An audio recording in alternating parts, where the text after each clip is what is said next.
There are certain moments in a hero's journey that challenge not only the world around them, but also the very essence of who they believe themselves to be. We often think of Spider-Man as the friendly neighborhood web-slinger, a beacon of responsibility and a champion of the innocent. His powers, incredible as they are, seem to be fundamentally constructive, swinging through cities, catching falling objects, sticking to walls. But what if one of his most iconic abilities, the very power that defines his agility and mobility, could be twisted into something truly horrifying?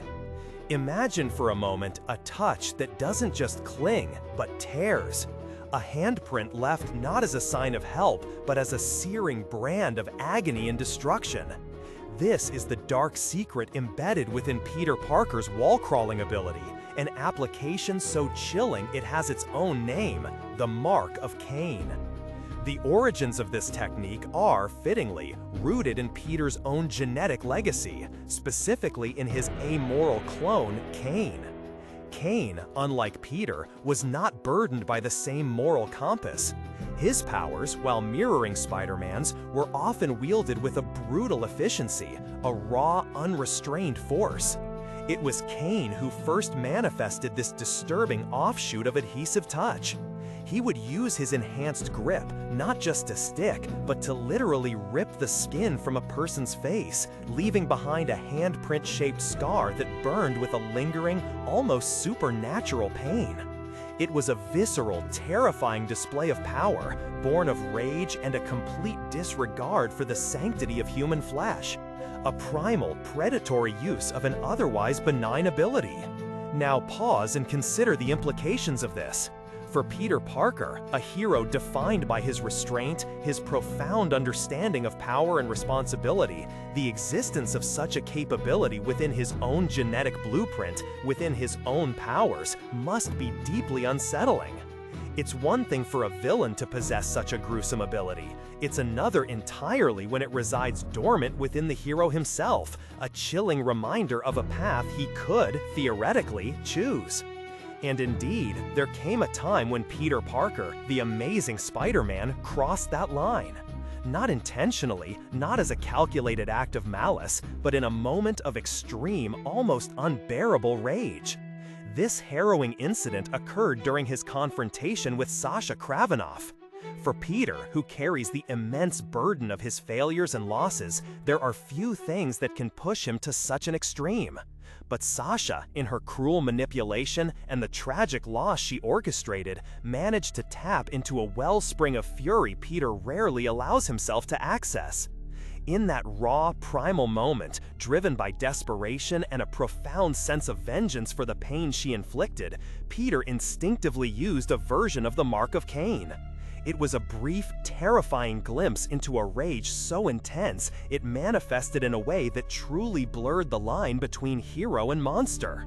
He didn't rip her face off, but the intent, the potential, was undeniably there, a direct echo of Kaine's brutality, a horrifying mirror image. It was a profound shock to Peter and to us, the readers. This was not the Spider-Man we knew, not the one who always found a way to win without succumbing to the darkness. This was a Spider-Man pushed to his absolute limit, tapping into a violent, frightening aspect of his powers he likely never even knew existed within him. Later, this ability resurfaced in a less overtly gruesome but equally impactful way during a confrontation with Iron Man. Here, Peter, once again pushed into a corner, used his adhesive powers not to tear skin, but to systematically dismantle Tony Stark's formidable armor, piece by agonizing piece.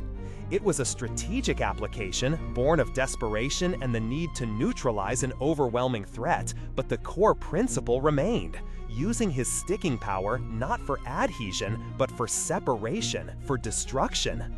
The same power that allowed him to cling to skyscrapers was now peeling away metallic plates with terrifying precision. When reflecting on these instances, Peter Parker himself has admitted that these were moves born of absolute desperation. He views them as aberrations, momentary lapses where the raw, unfiltered power, the predatory potential inherent in his abilities, momentarily overshadowed his heroic restraint. He claims, and we can only hope he is sincere, that he is unlikely to use such a technique again. It's a power that frightens him, not just because of its destructive capabilities, but because of what it signifies about himself. It's a stark reminder that even the noblest of heroes possesses a dark side, a capacity for violence that, if left unchecked, could consume them. The Mark of Kaine serves as a grim testament to the thin line that separates Spider-Man, the compassionate protector, from something far more primal and terrifying. It's a power he understands must remain buried, a facet of his abilities he actively chooses to suppress, lest he lose himself in the darker currents of his own strength. So, the Mark of Kaine is more than just a gruesome ability, it's a profound psychological weight for Peter Parker. It's the chilling manifestation of his worst fears about his own power, a constant internal struggle between the hero he strives to be and the destructive potential that always lurks beneath the surface.